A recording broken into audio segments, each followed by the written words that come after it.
Well, last time I went over the Gauntlet Conference known as the AFC. Now it's time to transition over to the NFC. Let's rock, and I'll explain.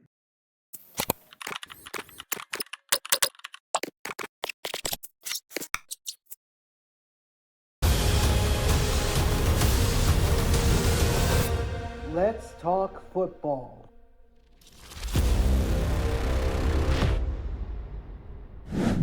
All right, what's going on, guys? My name is Antonio, and welcome back to the All Around Sports Podcast.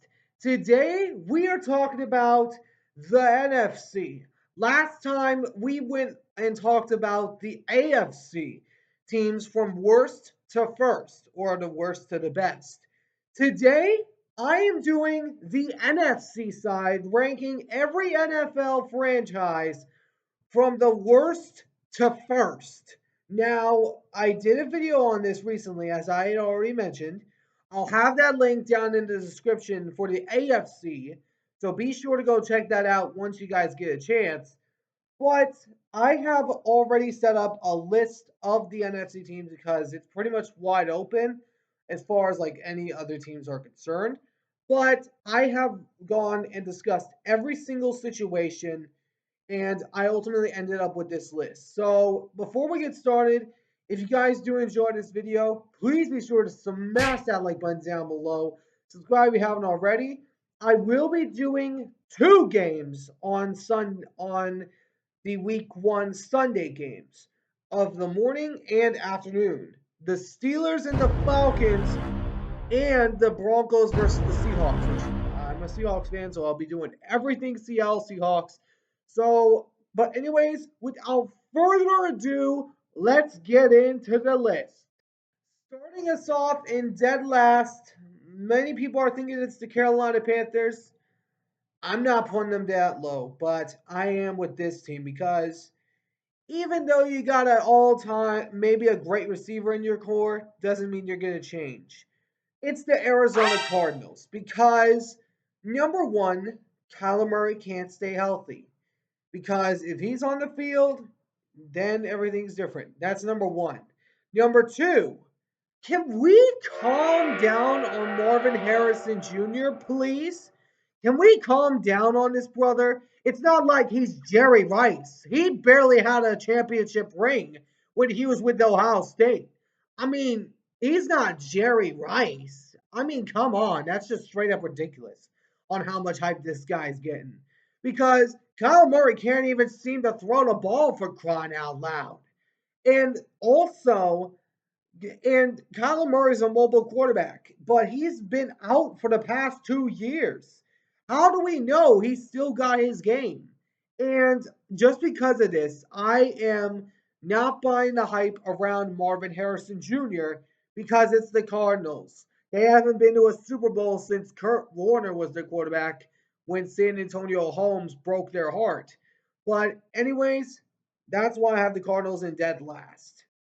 At number 15 is the New York Giants. The Giants, they have just been the definition of a swamp because even though they got a few good moves in the offseason, they still got the Eagles and Cowboys to deal with. And although they did get Drew Lock, which I hope that brother starts because Daniel Jones is not the solution, this team is just in a hole right now. They are still in a rebuild mode. Although Kayvon Thibodeau's rising up to that star form, they're still going to be another few years before they're going to be relevant again. But their defense and offense are slightly better, but they're not going to be good for another couple years. So we'll see what happens, but the Giants come in at number 15. At number 14 is the Carolina Panthers. The Panthers I put up a little higher than some people probably would expect because of their new weapons. They now have weapons left and right because last year it was only Adam Thielen and Miles Sanders, which pretty much didn't play much of a factor. But they got out there and got Jonathan Brooks, Xavier Legette, and also along with Jontavian Sanders. This Carolina Panthers team is growing. But Bryce Young still is taking some growing pains into the NFL, as we saw from last season.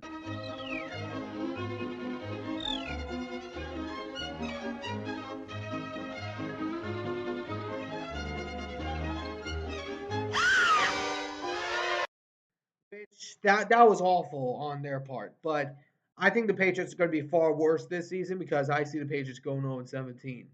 But other than that, I think the Carolina Panthers are going to be relatively better than they were last year. I don't think they're going to be a playoff team, but they're going to be relatively better. But that's why I have the Carolina Panthers coming in at number 14.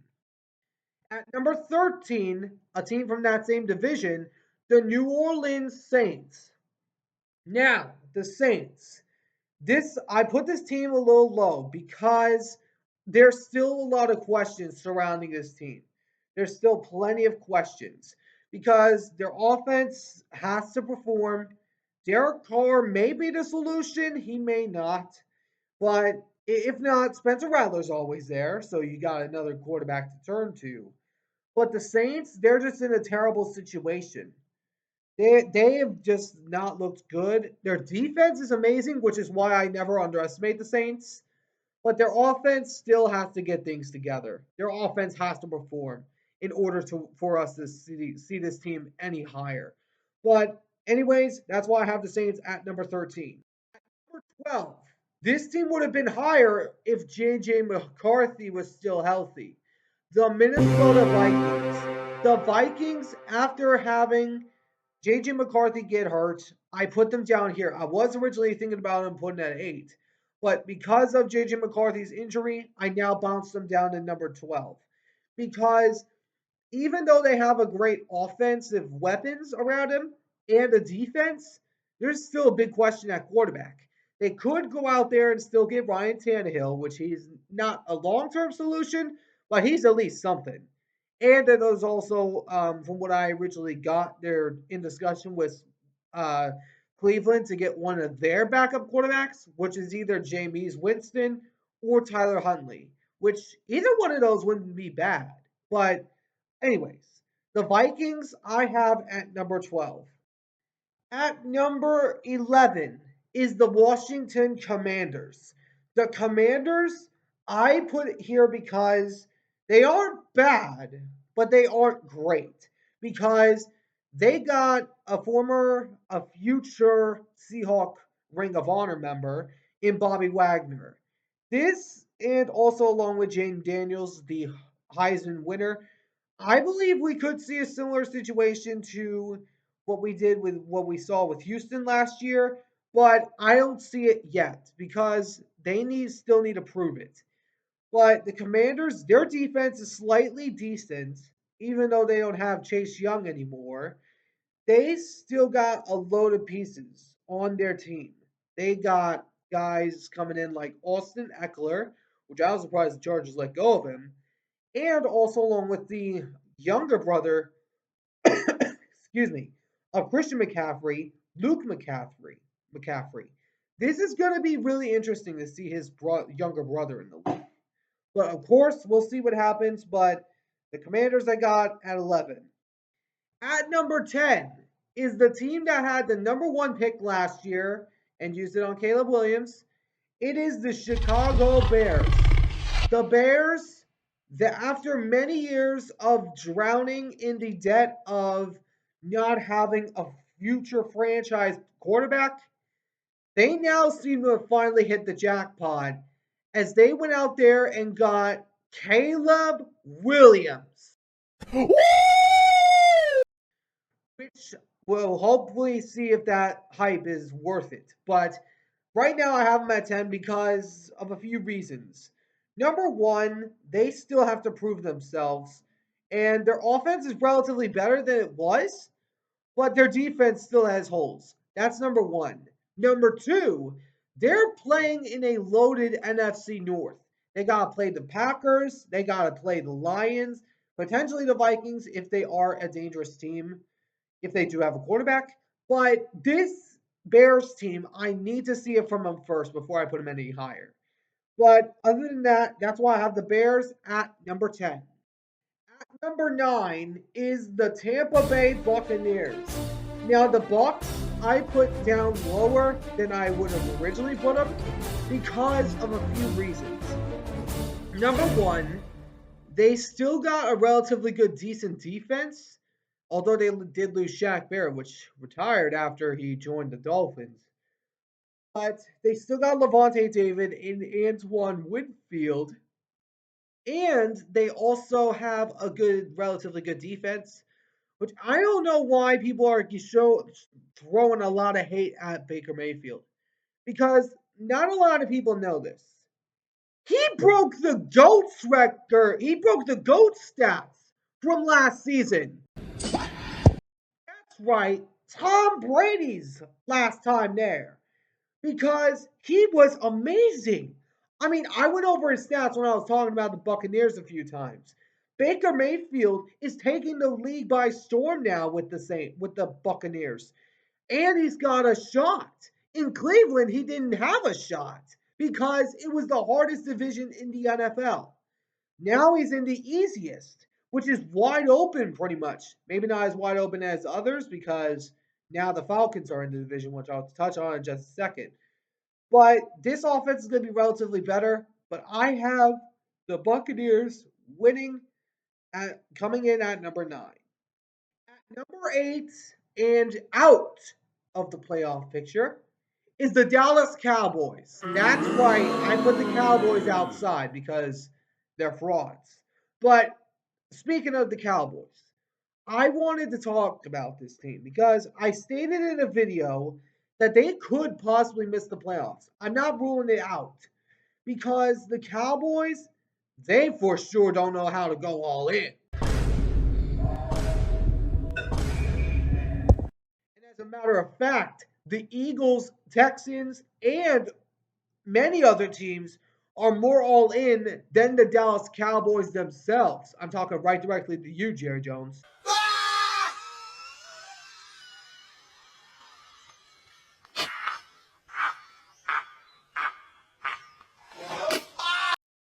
But other than that, the Cowboys are just in a hole because Dak Prescott is very much in question because he's still waiting his deal, along with CeeDee Lamb.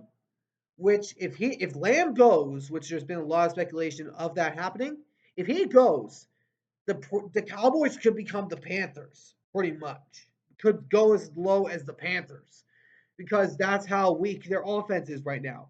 I mean, the only other receiver that is leading them in receptions is Jake Ferguson. That's it. No one else. This would be a huge mistake for the Cowboys. The Cowboys are right now at 8 until further notice because the Cowboys, they are America's joke and they will always be America's joke. And the Cowboys, they just don't know how to win come playoff time. And when the lights are the brightest, they always find some way to lose. Every single season, every time. But that's why I have the Cowboys at number 8. At number 7 is the Los Angeles Rams.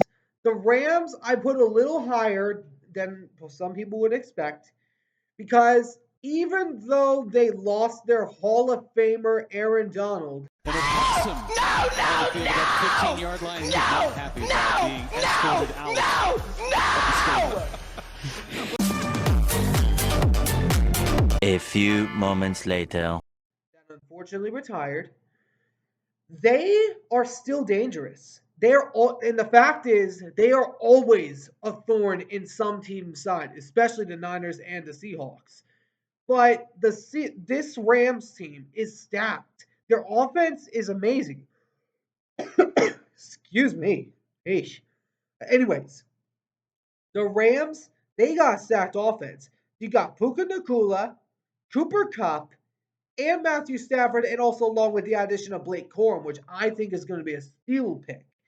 But this Rams team is still dangerous, and they had a really good draft, which I was really ticked off about. But this Rams team is still in the hunt, and I think they're going to really be in contention for a playoff spot this year, as they were last season. but that's why I have the Rams coming in at number 7. At number 6 is none other than this team right here, the Seattle mother loving Seahawks, baby. Because not, and let me explain. The Seahawks, they've grown, even though they lost Pete Carroll in into either retirement or moved to advisory role. They went right to work and didn't even flinch to get a head coach that is worthy of it. They went from the oldest head coach to one of the youngest head coaches. And on top of it, he is one of the best defensive minds in the NFL that led the Ravens defense last year. None other than Mike McDonald.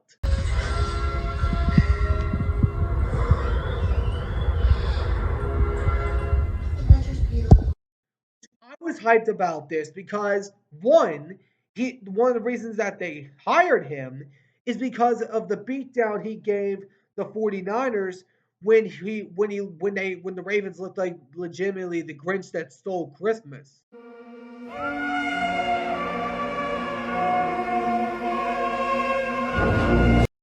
But this Seattle team has the potential to be a top 6 team because they have an offense to do it. Now, Geno Smith, sure, he's not the solution for right now, but he's relatively good. Let me go over some stats here that I was able to find on Geno Smith to prove it. So, according to this, Geno Smith on first and second down is top 5 in every category you could think of. Fifth in total QBR, only behind guys like Brock Purdy and Patrick Mahomes, and along with a few other guys ahead of him. I don't know who exactly is ahead of him. Then also second in CPOE, which is NFL Next Gen Stats, and then also second in dropback. But on third down, that's where they struggle. That's where he struggles. He's 21st in QBR, 17th in CPOE, and 22nd in dropback. Now, the offense last year was different.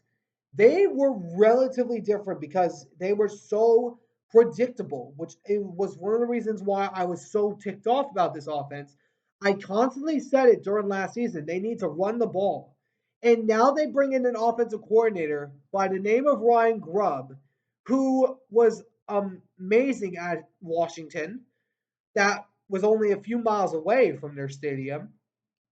I think that Ryan Grubb is going to be a big impact on this offensive scheme because Ryan Grubb, he's been an air raid type of offense. And remember, I've taken into note one specific play. On 4th and 1 against between the Washington Huskies and the Washington State Cougars, which my mom actually graduated from Washington State, this there was one play that stood out above the rest. Look it up, people. On 4th and 1, with only minutes left in the game was tied. And Penix went from the pocket. I'm not allowed to show the play because it would be considered copyright. He dropped back, looked like a quarterback sneak, and flipped it back to Rome Adunze, and then got massive yards for the first down. What if we see that transition to the NFL? Not that I'm saying that specific play at all, but the trickery is going to be there. And when you have weapons like JSN, DK Metcalf, Tyler Lockett, K9, Charbonnet, Westover, Fant, and AJ Barner, this offense is good. It's decent. And they were actually almost top 15 in almost every single category. Now, their defense is going to change because last year they were one of the top defenses that gave up most of the runs. But now they added a few new pieces, including rookie Byron Murphy and Jonathan Hankins, a former Dallas Cowboy. And this defense is going to be amazing. This defense is going to be really good. Not that I'm saying they're ahead of the Niners. I do think they're going to at least split it. But the Seahawks are getting somewhere, and I'm liking where this is going. So that's why I have them at number 6. At number 5 is the Atlanta Falcons. The Falcons, I put a little bit higher than some people might have expected because the Falcons have one of the best offensive schemes, have one of the stacked offenses in the NFL right now. And they recently made 2 big time defensive moves. Trading for Matthew Judon, that really wanted out of New England. And recently, I haven't made a video on this yet, but they also got Justin Simmons from the Donkeys, which it was probably good for him to get out of Denver because they were not going anywhere. But this team is getting more loaded. I mean, you look at their defense right now, you got Jesse Bates and Justin Simmons. I mean, two big time safeties. They are ball hawks, pretty much, and pretty much dirty birds, as we know of the name of the Atlanta Falcons. Excuse me. But this offense now has a good quarterback at last in Kirk Cousins. This offense is going to be a lot better because they got Drake London, Kyle Pitts, Bijan Robinson, Darnell Mooney, and along with countless others that I cannot name at this exact moment. This team is going to be scary. And I think now, I'm not saying they're ahead of like the Niners or Lions, but they have right now the best opportunity to win the NFC South. Right there with Tampa Bay. But we'll, of course, wait and see what happens. But I have the Falcons at number 5. At number 4 is a team that surprised a bunch of people last year, including after they lost their Hall of Fame head quarterback in none other than Aaron Rodgers. You got the Green Bay Packers. The Packers, after last season, now loads of people thought they were going to come in like third to last place. That didn't end up being the case. They ended up going to the playoffs, and not just that, they put a butt whooping on the Dallas Cowboys in the wild card round.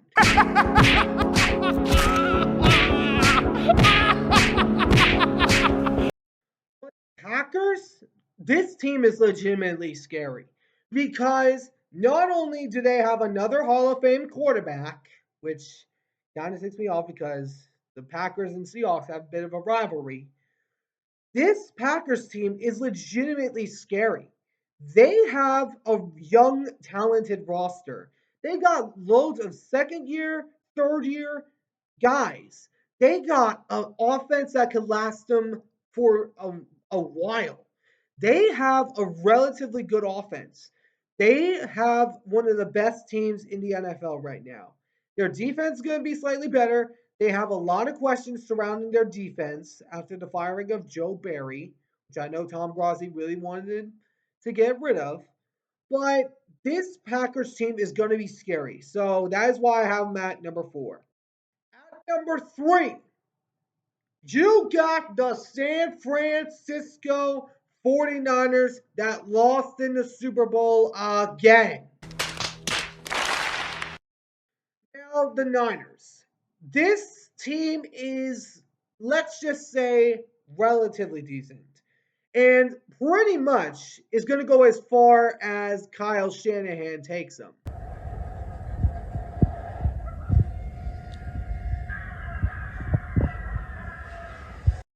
Which, as we all know, is not very far.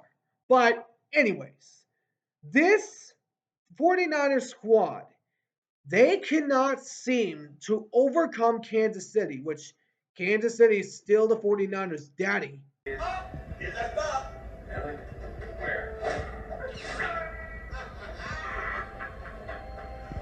Seahawks as far as anybody else is concerned. But the 49ers, this team had the most stacked roster in the NFL last year and somehow still couldn't pull it off. That is one of the reasons why I have them at number 3. Because this Niners squad had a wide open shot. They had one of the best one of the best rosters in NFL history. And you fail to a Kansas City squad that led the league in drops and also led the league in offensive penalty yards. And you lost in the Super Bowl to them not once, but twice. This Niners team, at some point, they gotta just get to a point where they're at a breaking point. Because I've said this. This is Kyle Shanahan's make it or break it season. If he's going to stay with the Niners, he has to go and win it this year. Because you can't tell me that you have the most stacked roster in the NFL and not come back with it. And I was pulling for him. I was pulling for the Niners, and I'm a Seahawks fan because I wanted them to win because of their drought. They have gone now almost 30 years now without even winning a Super Bowl. Almost 30 years now. Maybe a little bit over. But this Niners team is just at a breaking point. They have to win it. Where Kyle Shanahan is going to be up and out of there before you know it. That is why I have him at number 3. At number 2 is the Philadelphia Eagles. The Eagles, after one of their most historic collapses last year, which they went 1-6 to end off the season, including one of the losses to my Seattle Seahawks, which I was even surprised by myself. But this Eagles team has been went really all in the offseason, unlike their Cowboy rivals, which the Eagles are more all in than they are right now, specifically in the name of Jerry Jones. Anyways, I just have to take a shot at the Cowboys whenever I can because my dad did it and now I'm doing it. But anyways, this team is relatively good. This team is stacked. They got a defense that is stacked top to bottom. They got Devin White, CJ Gardner Johnson, Bryce Huff, and also got guys in the draft like Jeremiah Trotter Jr. that kind of reminds me of Bobby Wagner. They got Cooper DeJean and Quinton Mitchell with already additions of Galen Carter, Jordan Davis, and also Darius Slay. This team is going to be scary. And not only that, they got Saquon Barkley from the New York Giants, which the Giants obviously are a swamp, as I mentioned earlier.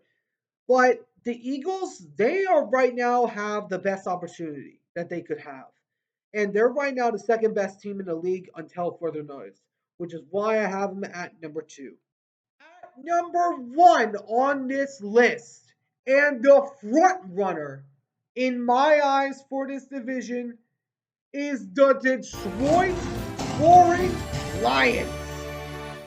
The Lions, after finally putting an end to a 32-year playoff curse and a 30-year divisional curse. Now people that were joking on them before, like the Packers, are now actually even scared to play against this team and now are absolutely respecting them. What's wrong with you preaching that way? I'm sorry. See? Now you respect me because I'm a threat. But anyways, this team, the Lions, they are scary. They are legitimately scary, which I don't know why my Seahawks have their number every time we match up against them, it seems like.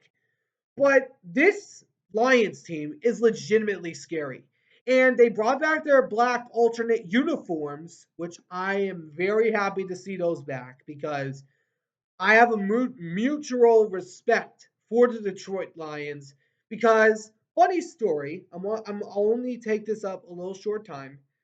I have a friend of mine, a best friend, in fact, that his mother is a Detroit Lions fan, and his father is a Seahawks fan, like me.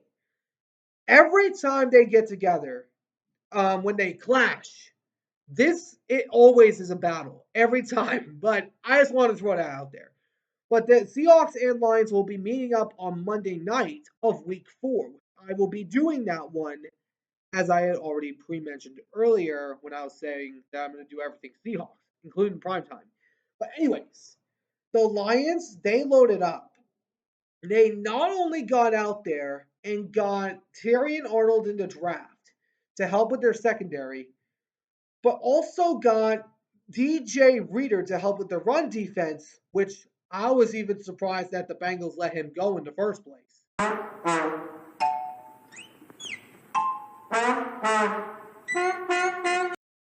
anyways, the Lions, this team is scary. They almost went to the Super Bowl last year, and they would have if Brandon Ayuk didn't make that catch. I forgot to leave that out when I was talking about the Niners earlier. But right now, the Lions are the scariest team because, one, they've beaten the Chiefs. I'm talking right to you, 49ers. Right to you. And number two, they are right now the most stacked team in the NFC, other than the Niners and Eagles. This Lions team has a best chance scenario that they've had in years. And I think they're going to be one of the two Super Bowl teams, which is what I'm actually about to explain next. Before we get into the NFL season, I have been doing some debating on some early Super Bowl previews. And I have debated this. I'm going to go with a final prediction this time. And the final prediction for the Super Bowl 59, I have debated these two teams because they are right now two teams that have never won a Super Bowl, but they have a high possibility of doing so. And I'm going to go with the Lions versus the Bengals.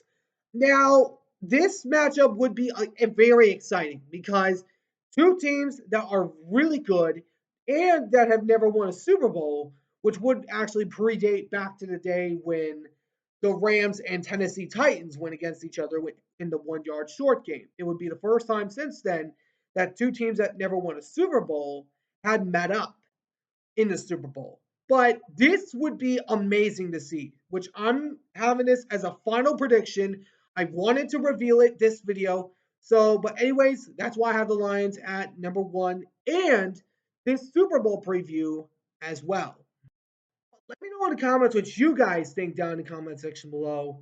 What teams do you think I got right? And what teams do you think I got wrong? And what is your early Super Bowl prediction for the NFL season?